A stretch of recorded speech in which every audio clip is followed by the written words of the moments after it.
ভালো।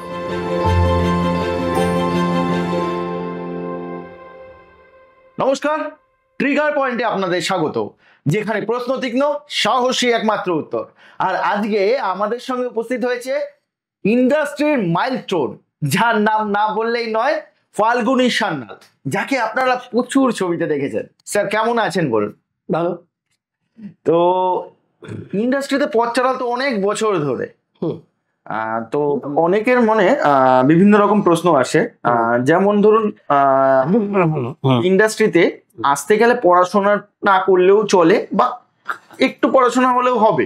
তো আপনি তো বর্তমানে রবীন্দ্র ভারতী বিশ্ববিদ্যালয়ের অধ্যক্ষ, তো সেই ক্ষেত্রে অধ্যক্ষ না, আচ্ছা মানে গেস্ট লেকচারার, আচ্ছা অতিথি অধ্যাপক। আচ্ছা, তো সেই ক্ষেত্রে দাঁড়িয়ে আপনি কি সাজেশন দেন নতুনদের? দেখো, নতুনদের ক্ষেত্রে হচ্ছে এখন বহু মানুষ, আগে যেমন একটা ছিল, আমরা যখন ইন্ডাস্ট্রিতে প্রথম এসেছিলাম, বেশ কিছু ছেলে মেয়ে কিছু না শিখে ইন্ডাস্ট্রিতে চলে এসেছিল। তারা বিকেলবেলায় সেই এই দ্বার সে দ্বার ও দ্বার করে ঘুরে বেড়াতো, ছবি নিয়ে নিয়ে এই হাউসে দিচ্ছে, ওই হাউসে দিচ্ছে। তাতে কতটা কাজ হচ্ছে সেটা মানে দেখার নেই।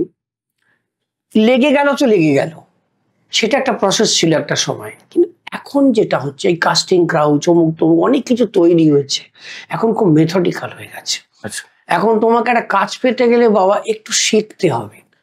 এই যে ধরো ছোটখাটো যে নাটকের এগুলো, যেমন তোমারই একটি ইনস্টিটিউট আছে, এটাও কিন্তু খুব প্রয়োজনীয়, এগুলো খুব এফেক্টিভ। এগুলো এই যে গ্রাম থেকে একটি ছেলে বা একটি মেয়ে অনেক স্বপ্ন নিয়ে আসছে, তারা কিছু একটা করবে বলে। আজকে যেমন আমাকে একটি মেয়ে, তার বাবা আমাকে প্রশ্ন করলো যে আমি তো এরকম একটা খেটে খাওয়া মানুষ, আমি চাষ করে খাই, আমার মেয়ের কি কিছু হবে?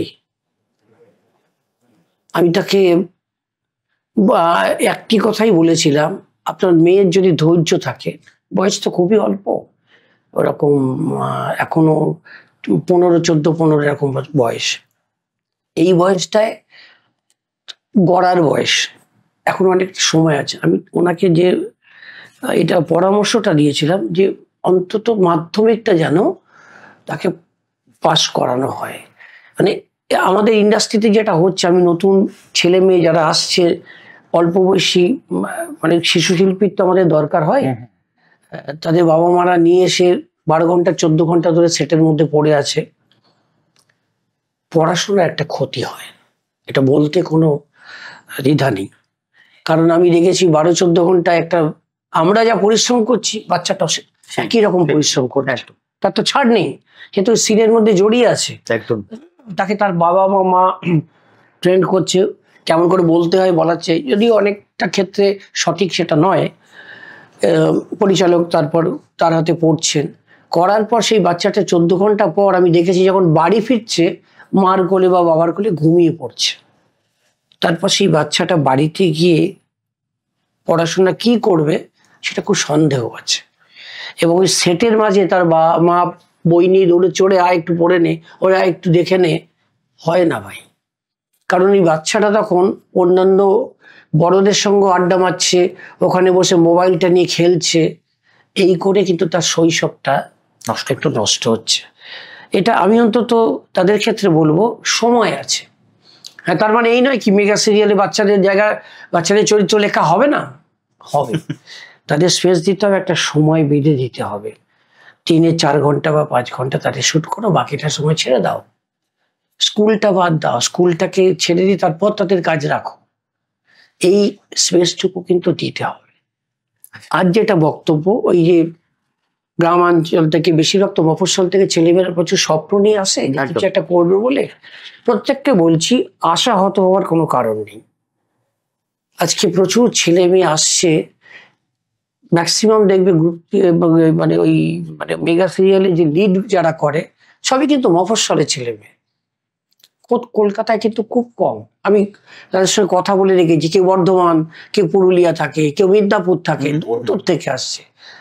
তার বাবা মা তাকে নিয়ে এসে অক্লান্ত পরিশ্রম করেছে, একটা সময় নিয়ে গিয়ে আজকে যখন একটা 1 বছর পর সেই মেয়েটি বা ছেলেটি একটা জায়গা তৈরি হলো, মুখটা লোকের কাছে পছন্দ হলো, তখন তাকে আর পেছনে ফিরে তাকাতে হয় না। সেই স্ট্রাগেলটা করাটা খুব চাপ। আপনারা যখন অভিনয় করেছেন সেই সময় তো কোনো ইনস্টিটিউট বা কিছু ছিল না, এখন প্রচুর ইনস্টিটিউট হয়ে গেছে। তো এই বিষয়ে কি বলেন, ইনস্টিটিউটে ভর্তি হওয়া উচিত না তাদের গ্রুপ থিয়েটার করা উচিত? কিভাবে একটা ছেলে মেয়ে চান্স পেতে পারে? সেটা ডিপেন্ড করছে। আমি রবীন্দ্রভারতী দিয়ে বলি, রবীন্দ্রভারতী তো নাটক বিভাগে পড়তে আসে অনেক ছেলে মেয়ে।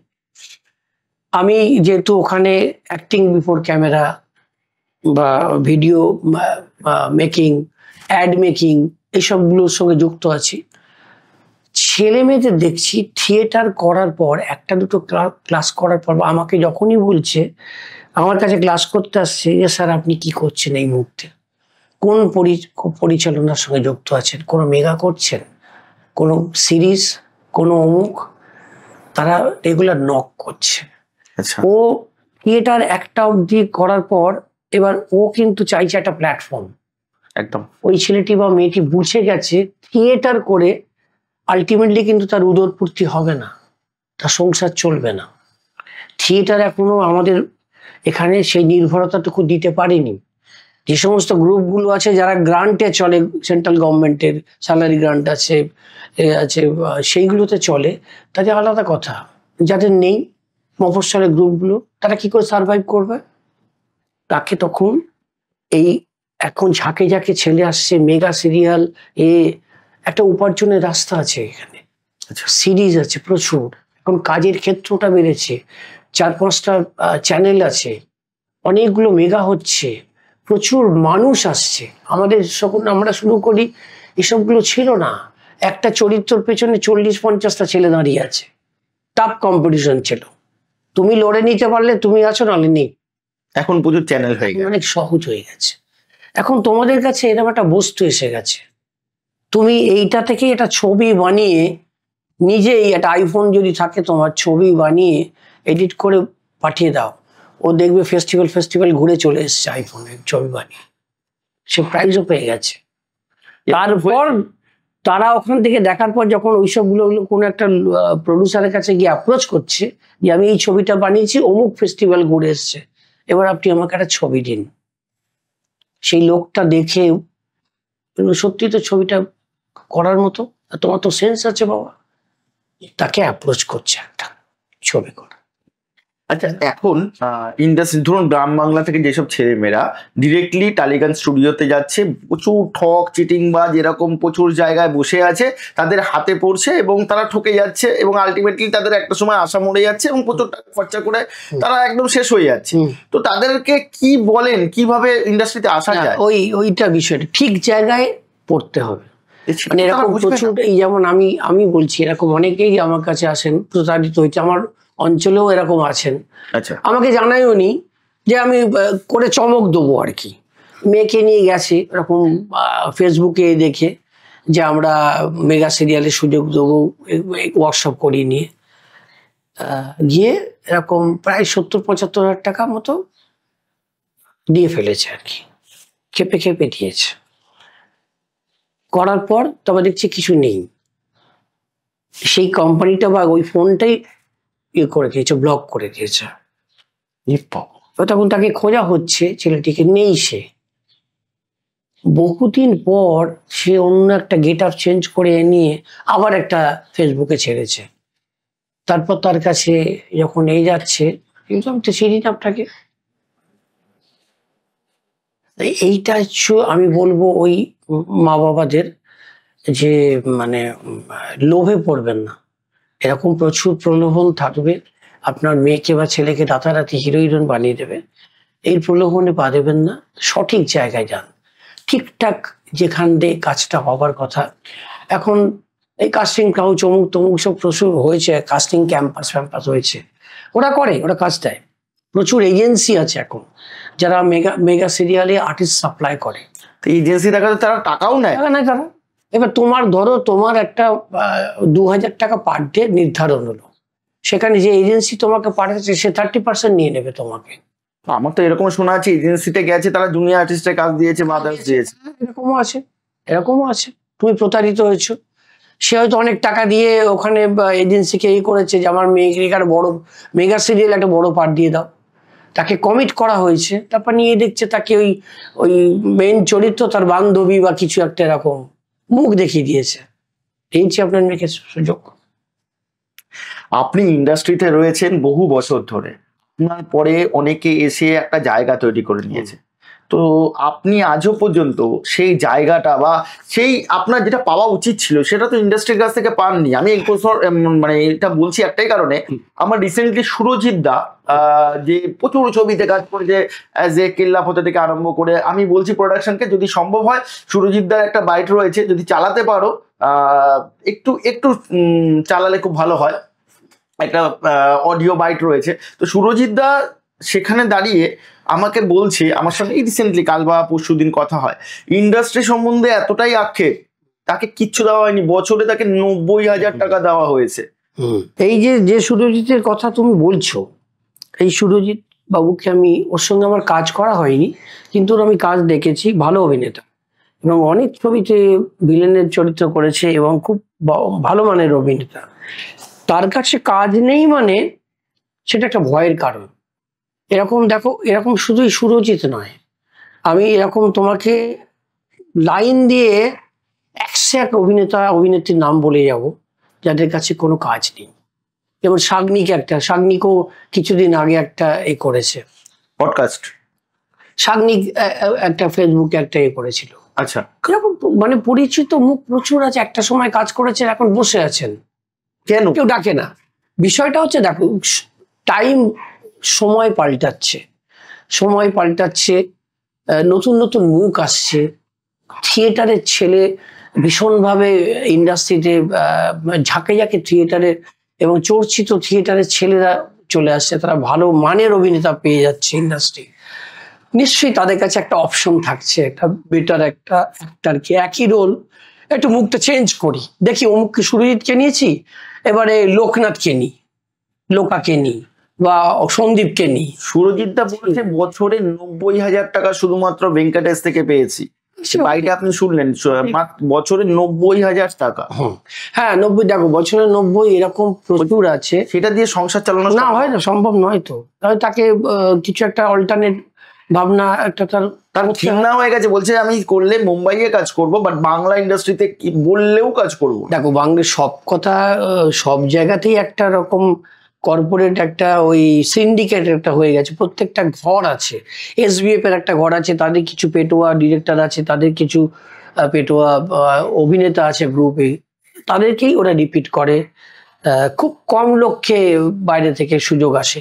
এরকম সব গ্রুপের মধ্যে এটা আছে আর কি, প্রত্যেকের মধ্যে। শিবুদেরও একটা যেমন আছে, প্রত্যেকের একটা একটা নিজস্ব একটা মানে অভিনেতার একটা আছে আর কি, গোষ্ঠী আর গন্ডি আছে, তার মধ্যেই তারা ব্যবহার করে। নতুন লোক আসলে সে যদি সাইন করে গেল ধরো তার ছবিতে, বা অন্য কোনো ভাবে তাকে সবাই চিনে গেল, তখন হয়তো তাকে এন্ট্রি দেয়।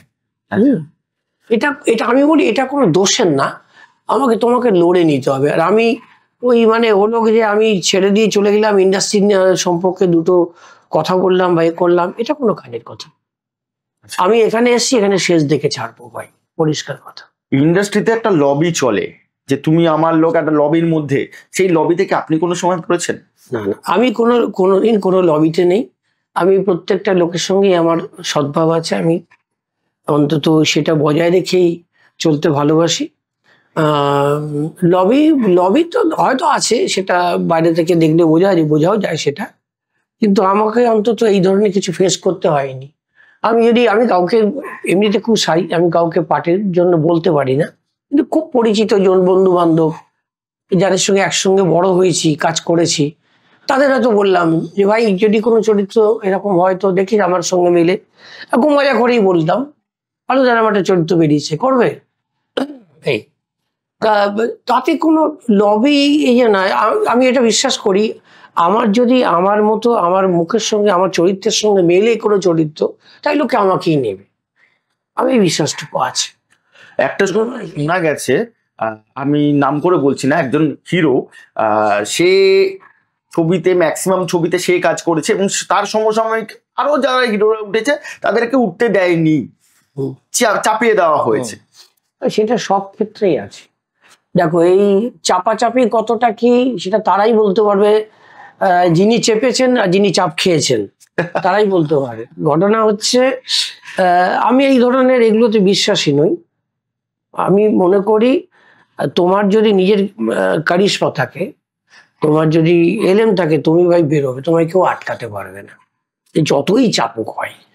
ওই মাঝে মাঝে এরকম শুনি যে অমুক দাদা জন্যে আমি আমার অনেক চরিত্র থেকে বাদ হয়ে গেছি, হ্যাঁ হ্যাঁ হ্যাঁ। অমুক দাদা আমাকে এই চরিত্র থেকে বাদ দিয়েছেন।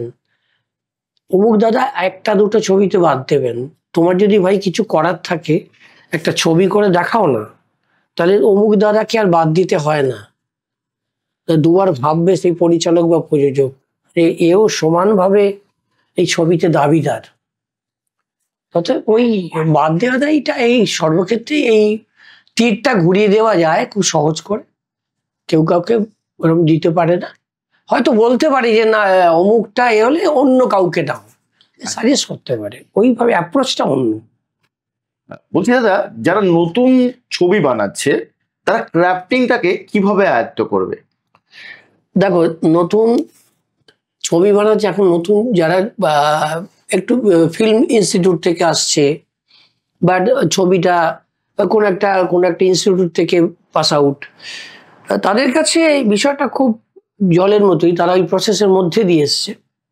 কিন্তু যাদের কাছে এই শিক্ষাটা নেই, ছবি বানাবার মানে প্রাথমিক শিক্ষাটা নেই যাদের, তাদের ক্ষেত্রে একটু তো চাপের আছে। কেন এই মিডিয়াটাকে বুঝতে হবে, ছবিটাকে, একটা ছবি এখন শুধু একটা নিজের খেয়াল মতো একটা স্ক্রিপ্ট তৈরি করলাম, তারপর একটা শুটিংয়ে নেমে পড়লাম, একটা ক্যামেরা জোগাড় করে, এই 4টে লোক জোগাড় করে তুই অ্যাক্টিং করবি বলে নিয়ে নেমে পড়তে পারি।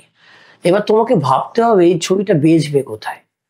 তো এখন যেটা সবচেয়ে বড় প্রশ্ন আর কি, এই কদিন আগেই তুমিও কাজ করেছো, একটা ছবি আমরা করেছি, হ্যাঁ, SOS বারাসাত। হ্যাঁ, এখন তারা খুব চিন্তিত যে এই ছবিটা আমরা বেচবো কোথায়। তারা প্রথমে বলেছিল এই দায়িত্বটা আপনাকে নিতে হবে না, আপনি খালি ছবিটাই বানাবেন। আচ্ছা। এখন সেটা পুরোটাই আমার উপরে এসে যাচ্ছে, আমাকে বলছে এই ছবিটা আপনি, আমাদের চেষ্টায় হয়নি, এটা যদি হয়। তা আমি তাকে বলেছিলাম যে এই ছবিটা বিক্রি করতে যে যে ক্রাইটেরিয়াগুলো আছে সেটাকে আগে ফুলফিল করতে হবে, যে চরিত্র যে কাস্টিংটা আমি চাইছি সেই কাস্টিংটা দিতে হবে। তুমি যদি প্রথম দিনই আমাকে একটা চিত্রনাট্য, একটা খুব দুর্বল চিত্রনাট্য এনে বলো এটা ছবি করে দিতে হবে, আর আমি উনি ও তিনজন আমরা অভিনয় করব, কার ক্ষমতা আছে সেই ছবিটা বেছে দেবে? সে একটি মুখ্য চরিত্র বেছে নিয়েছে, তার বন্ধু আরেকটি চরিত্র বেছে নিয়েছে, আরেকটি লোক সে ভিলেনটি করবে, করে এরা তিনজনে একটু যদি সাজিয়ে নেয় তাহলে তো মুশকিল হয়ে পড়ে ভাই, বাকি কি থাকে। আমি তবু তাদেরকে গাইড করে আমি একটা মানে কাকে কাকে নিলে ভালো হয়, কে মুখ, একটু মুখ, কেউই মুখ নয়, হয়তো সেইখানে আমিও একটা ছোট চরিত্র করেছি, কিন্তু তবুও আমি বিক্রি, আমায় দেখে তো বিক্রি হবে না, সরি। ঠিক আছে। বা সঞ্জীব সরকারকে দেখেও, এই ছবিতে সঞ্জীব সরকার ছিলেন, তাকে দেখো বিক্রির মুখ চাই। দেখো ছবি করতে গেলে প্রথম দিনই তোমাকে আগে অনেকগুলো বিষয় আছে, আগে তো হচ্ছে তুমি কি জনারের ছবি করবে, কাদের জন্য ছবির টার্গেট অডিয়েন্স কারা, যাদের জন্য ছবি বানাচ্ছ, কারা দেখছে। মাল্টিপ্লেক্সে হলে একরকম, সিঙ্গেল স্ক্রিন তো উঠে গেছে, ছেড়ে দাও, মাল্টিপ্লেক্সে এখন ভবিষ্যৎ। তা সেখানে ছবি করতে গেলে বুদ্ধিমান দর্শক পপকর্ন খেতে খেতে যাবে তোমার ছবি দেখতে, একটু অন্যরকম বিষয় হবে ছবি। তা সেই কি চলছে মাল্টিপ্লেক্সে সেটা তোমাকে দেখতে হবে, জানতে হবে, বুঝতে, তবে তারপর গল্প লেখো। আজকে এখনকার সময়ে দাঁড়িয়ে ছবি মানেই দেবের ছবি, যাই বানাক না কেন ছবি সুপারহিট, তা বলে কি আর নতুন কোনো প্রডিউসার বা ডিরেক্টর ছবি করবে না? ওইটাতেই তো আমার আপত্তি আছে। বাইরে থেকে দেখে মনে হয় দেব যা বানাচ্ছে সবই হামলে পড়ে লোকে দেখছে, সুপারহিট ছবি নয়, তা বানানো গপ্প আছে। আচ্ছা, এই যে পুরো টিকিট সোল্ড আউট হয়ে যাচ্ছে, তুমি গিয়ে দেখলে 4টে বন্ধু নিয়ে দেখতে যাচ্ছ রঘু ডাকাত, গিয়ে দেখলে হাউসফুল। আর একটা ঝাঁক এলো তারা দেখলো অমুক আছে, তমুক শো ম্যাটিনি অমুক আছে, বললো না হাউসফুল। বাইরে একটা রটনা হচ্ছে, মানে রঘু ডাকাত হচ্ছে হাউসফুল। তুমি যদি ভেতরে ঢোকো, যদি একটি লোককে পাঠাও ওখানে, গিয়ে দেখলে 8-10টা লোক বসে আছে, ছবিটা দেখছো তুমি, বেরিয়ে এলে ছবি শেষে এই চিত্রটা হয়। সবটা কিন্তু বিজনেস স্ট্র্যাটেজি। আচ্ছা, তোমার ছবি হাউসফুল করিয়ে লোককে, কিছু মানুষকে বিভ্রান্ত করা, এবং ওই পেপারে তোমাকে ওরকম বড় একটি মানে পত্রিকা, তার সঙ্গে একটু ওই চ্যানেল পার্টনার বা ওই মিডিয়া পার্টনার এসব করে পড়ে সে রেটিং বাড়িয়ে নিলে আচ্ছা, টাকা দিয়ে, সবটাই পেড এখন। এই যে ঢক্কানি না হচ্ছে এগুলো, আমার ছবি 1.5 কোটি টাকা 2 কোটি টাকা বিজনেস হয়েছে, আদতে গল্পটা নয়। ডিস্ট্রিবিউশন পাড়ায় যাও, গেলে দেখবে সে চিত্র অন্যরকম, তারা অন্য কথা বলছে। অতএব দেব মানেই যে ছবি সুপারহিট বা এরকম কোনো কথা নেই। তবে কি, দেব বুদ্ধিমান ছেলে, যে কমার্শিয়াল ছবি থেকে গিয়ে নিজে একটা অন্য রাস্তা খুঁজছে, অন্য গল্প খুঁজছে ছবির। বাংলায় কমার্শিয়াল ছবি তো হারিয়ে যাচ্ছে, নেই কমার্শিয়াল ছবি নেই বলতে পারলে। দেব যেটা বলছিলাম, 2-একটা প্রোডাকশন, দেবজিতের প্রোডাকশন কমার্শিয়াল ছবি করছে, বাদ বাকি কেউ করছে না। তো কেন এটা? দেখো, কমার্শিয়াল ছবির আগে যেটা হচ্ছিল, একটা সময় চলছিল কপি পেস্ট হচ্ছিল, সাউথের ছবি কপি হচ্ছে, সেই মেকাররা এখন নেই, তাদের খুঁজে পাবে না। রবি কিনাগি, এই যে রাজ চক্রবর্তী, তারপরে রাজাচন্দ্রার সাথে পাল্টাচ্ছে নিজেকে, রাজীব, মিলন ভৌমিক একটা সময়, রাজীব বিশ্বাস কোথায়, রাজীব নেই। যারা সবাই কপি পেস্টে ছবি করত, সুজিত, এরা সব কোথায় ভাই? বাংলার দর্শক বা একে তাকে অত বোকা ভাবার কোনো কারণ নেই। কিন্তু তুমি জোর করে পাঁচন গেলাবে, তারপর পিঠে করে এ নিয়ে প্ল্যাকার্ড নিয়ে ঘুরবে, বাংলা ছবির পাশে দাঁড়ান, বাংলা ছবিকে স্বাবলম্বী করুন, বাংলা ছবির পাশে থাকুন, বাংলা ছবি দেখুন। নয় ভাই, এত বোকা নয় বাংলা ছবি। তুমি ঠিকঠাক বিষয় দাও, গপ্পটা নিয়ে ভালো, ঠিকঠাক গপ্প নিয়ে ভালো ছবি বানাও, তোমার ছবি দেখতে যাবে লোকে। দর্শককে এত বোকা ভাবার কোনো কারণ নেই।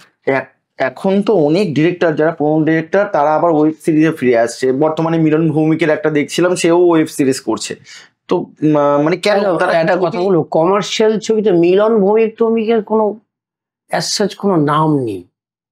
আচ্ছা, ওই কিছু সিঙ্গেল স্ক্রিনে চটুল কিছু মিলন ভৌমিককে মেকার বলে কিন্তু তুমি খুব উঁচু জায়গায় ফেলতে পারবে না, উনি নিজেও হয়তো সেটা দাবি করবেন না। বরং তুমি বলতে পারো স্বপন শাহ, অঞ্জন চৌধুরী একটা সময় ইন্ডাস্ট্রিকে খাইয়েছেন। একদম।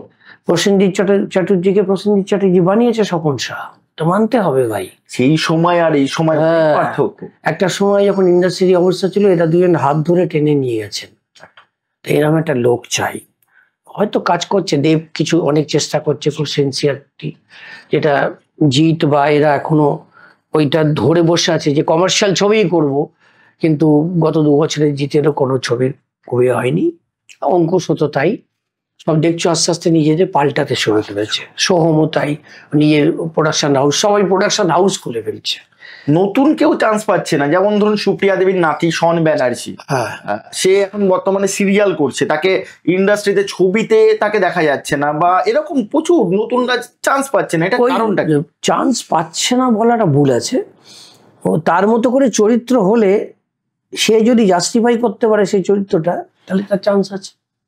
এই দেবজিতের পরে আর কোনো নতুন হিরো কিন্তু সেভাবে আসে আছে, ছেলে আসছে কেন, এই সৌহার্দ্য ফৌহার্দ্য অনেক ছেলে এসছে, কি বলতো দুটো একটা অনির্বাণ, পরপর সব অনেক ছেলে এসছে। অনির্বাণ দা এসছে, সৌহার্দ্য, সুমন্ত, কিন্তু সেই অর্থে কি দাঁড়াচ্ছে? সেই ওরা ওই বললাম না, গল্পের ধরনটা পাল্টে গেছে। মানুষের ওই যে কমার্শিয়াল ছবি, যে ধরনের ছবি সিঙ্গেল স্ক্রিনে চলতো, প্রেম থাকলো, তার মধ্যে একটু মারামারি থাকবে, একটু অতি নাটক থাকবে, সেসবগুলো তো হচ্ছে না এখন। একটা সুস্থ একটা প্যারালাল ছবি, একটা অন্য একটা ট্রেন্ড চলছে ছবি, তাদের মধ্যে তারা আছে এবং বেশ ভালোভাবেই আছে। আবির টাবিরদের তো একটা প্যারালাল একটা দল, দেখো না, আবির, পরম, শাশ্বত, যিশু, এটা তো একটা প্যারালাল একটাই আছে, জায়গা তৈরি আছে। আচ্ছা, আমি একটু অন্য ধরনের প্রশ্ন করি। নতুন মেয়েরা আসতে গেলে তারা ইন্ডাস্ট্রিতে এখন সিকিউর নয় একটাই কারণে, আসলে তাকে বিভিন্ন রকম প্রপোজাল দেওয়া হচ্ছে, তুমি মুভ করো তাহলে তোমাকে ছবিতে চান্স দেওয়া হবে, নয়তো দেওয়া হবে না। তো এই ক্ষেত্রে দাঁড়িয়ে নতুন মেয়েরা কিভাবে চান্সেস পেতে পারে বা কি করতে পারে?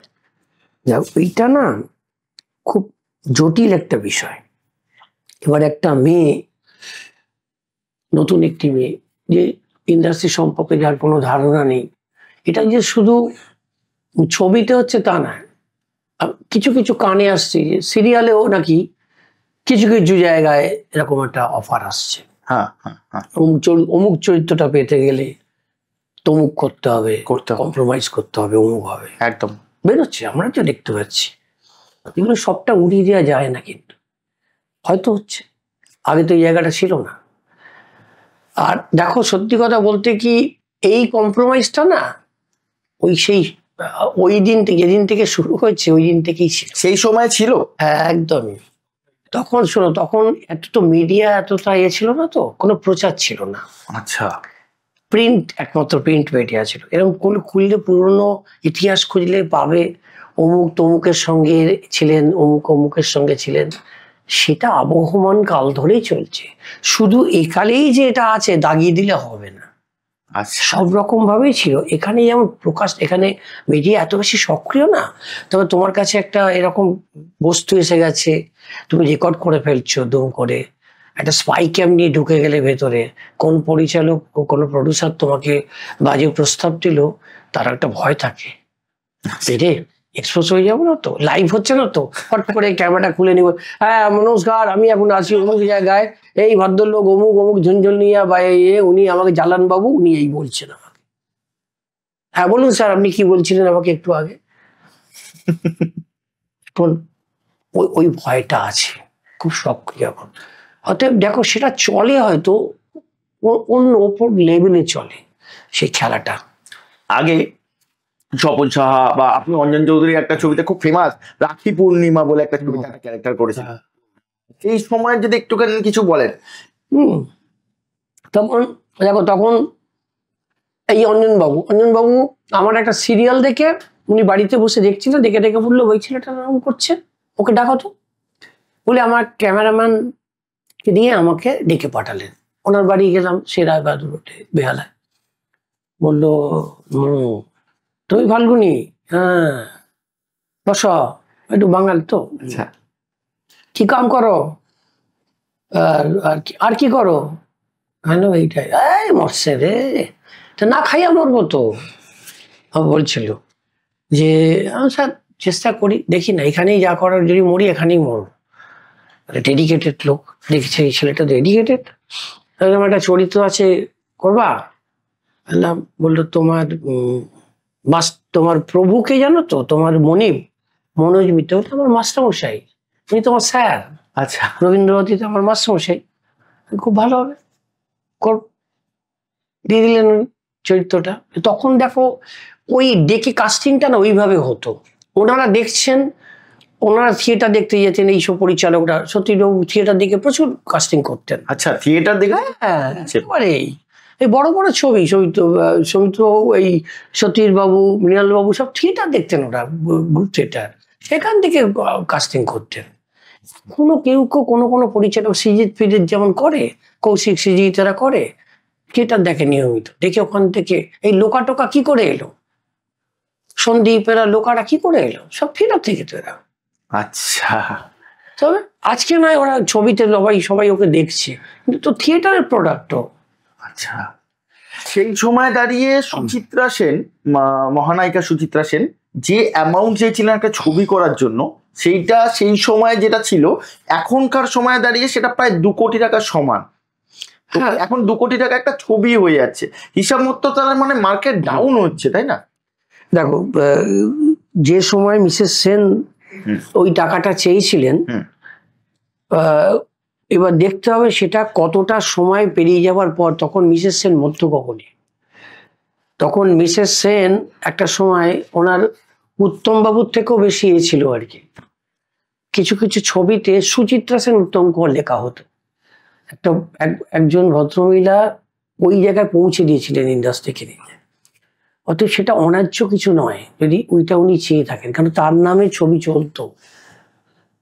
তারা বুকবাজি, উত্তম কুমার, উত্তম সুচিত্রা দেখলে ছবি হাউসফুল হবে, কতদিন চলবে সেটা ঘোষণা করে দিতে পারতো তারা হলে যাবার আগে। এই ম্যাজিকটা তারা আজকে বুক ঠুকে কেউ বলতে পারবে কোনো হিরো যে আমার ছবিটা গেলেই জুবিলি করবে বা এ করবে? পারবে না বলতে।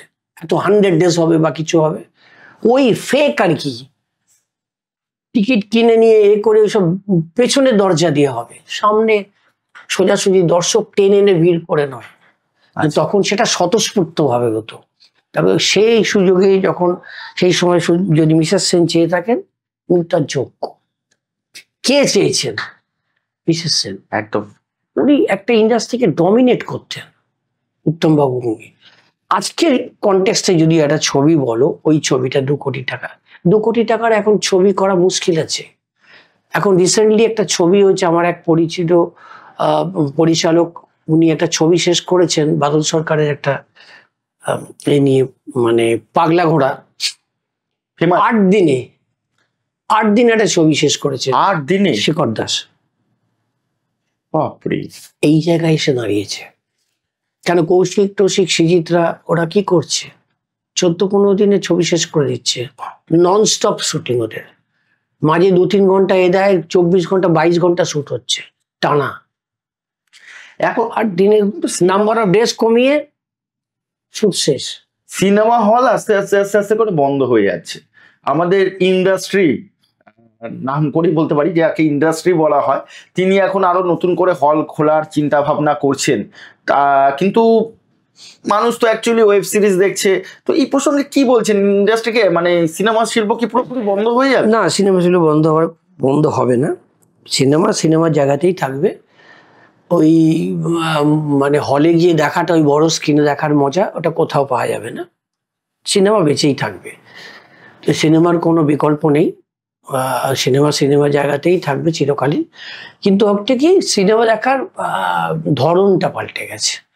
তুমি সিনেমা এখন এই যে লোকে মাল্টিপ্লেক্সগুলোতে এটা নিয়ে একটা ভাবনা চিন্তা শুরু হয়েছে যে মানে আকাশ ছোঁয়া একটা যে টিকিটের দাম। ধরো একটা মানে মাল্টিপ্লেক্স একটা ছবি গিয়ে তুমি ফ্যামিলি নিয়ে 2 জন বা 3 জন নিয়ে ছবি দেখতে গেলে 1,500-2,000 টাকা খরচ আছে। দরকার কি বাবা, বাড়িতে তোমার বড় স্ক্রিনে আমি বসে ছবিটা উপভোগ করব, নিজে বসে আরাম করে বাড়িতে আমার ইচ্ছে মতো আমি ছবিটা কদিন পরেই সেটা পেয়ে যাবো। আমি হলে গিয়ে দেখবে না, মানুষ বাড়িতে দেখবে, সেটা বলতে চাইছে। এইটা হচ্ছে লোকের, ওই হলে যাওয়ার তাগিদটা ফেরাতে হবে, তা নাহলে কিন্তু বিপদ আছে ইন্ডাস্ট্রির। সেটা নিয়ে ভাবনা চিন্তা শুরু হয়েছে। টিকিটের দাম কমানোর একটা প্রস্তাব এসছে। আচ্ছা।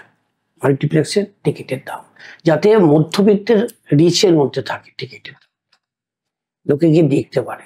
এই সিনেমা শিল্পের সঙ্গে তো অনেকের ফ্যামিলির যুক্ত, এগুলো বন্ধ হয়ে যাওয়া মানে তো অনেকে, বহু মানুষের রুজি এর সঙ্গে যুক্ত আছে। এই যে সিঙ্গেল স্ক্রিন গুলো অফ হয়ে গেছে, কত মানুষ কাজ হারা হয়েছে জানো? যারা হলে ওই এক্সিবিটার, যারা ওই টিকিট মানে আলো দেখাতো, যারা সিটে, যারা ওই চালাতো, মেশিন চালাতো, যারা রিল, এই সমস্ত লোকগুলোর কাজ নেই। এখন তো একটা খালি পেন ড্রাইভ বা একটা ইউএফও হয়ে গেছে, চালাবে, একসঙ্গে কানেক্ট করবে, 10টা 8টা হলের একসঙ্গে দেখবে।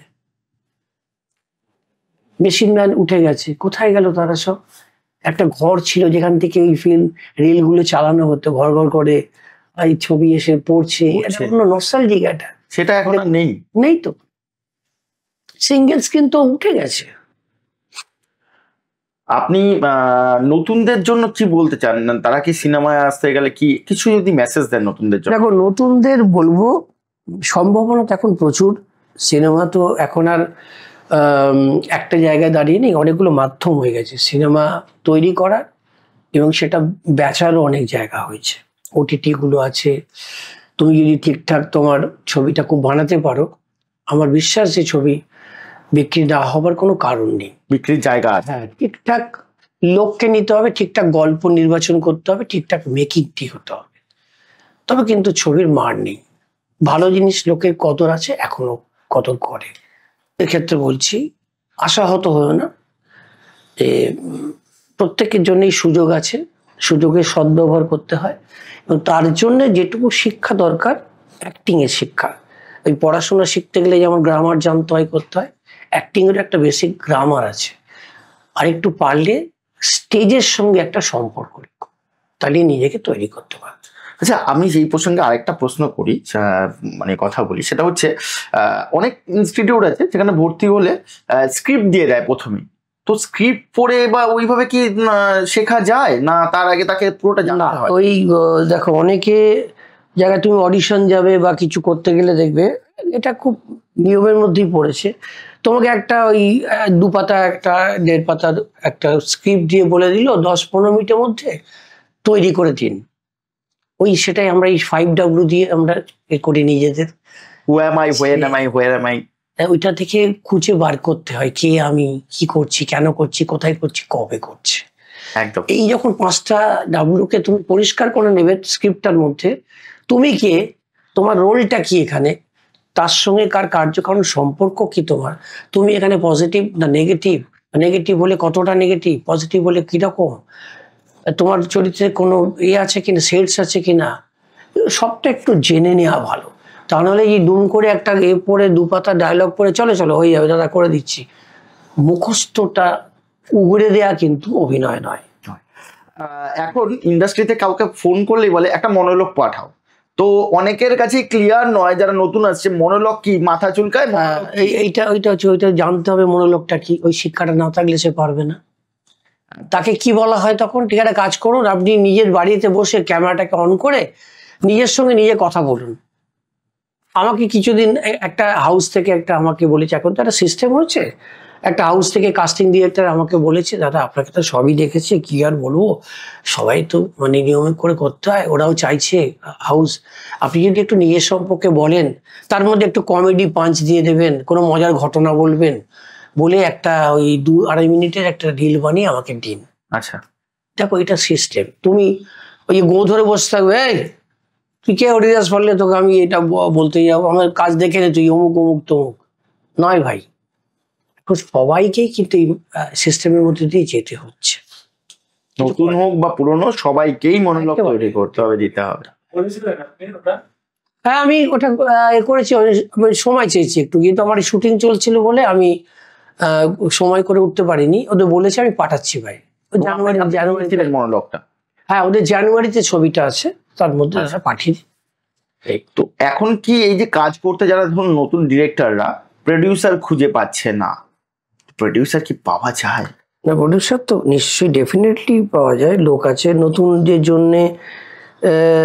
মানে নয় যে তা নয়, তোমার যেটা একটা ইউনিক আইডিয়া থাকলো, তুমি এমন একটা ছবি ভেবেছো যেটা খুব বুদ্ধিমান একটা লোকের কাছে গিয়ে অ্যাপ্রোচ করলে, ধরো এই নন্দী বা হাউস বয় যারা এখন নতুন নতুন সব আসছে, বা ওই যে অতনু রায়চৌধুরী ভাইদের কাছে, তো খুব বুদ্ধিমান মানুষ, এদের কাছে গিয়ে, প্রত্যেকের একটা ক্রিয়েটিভ টিম আছে, তাদের কাছে গিয়ে শোনালে, তাদের পছন্দ হলো আইডিয়াটা, তা তোমাকেই ছবি করতে দিতে পারে। কিন্তু এটা এরকম নয় যে তুমি পাবে না, কিন্তু তারাও তো দেখছে 4-5টা ছবি, এতগুলো 50টা ছবি বানিয়ে ফেলেছে, সে তো দেখবে এর মধ্যে থেকে কিছু একটা পেতে পারি।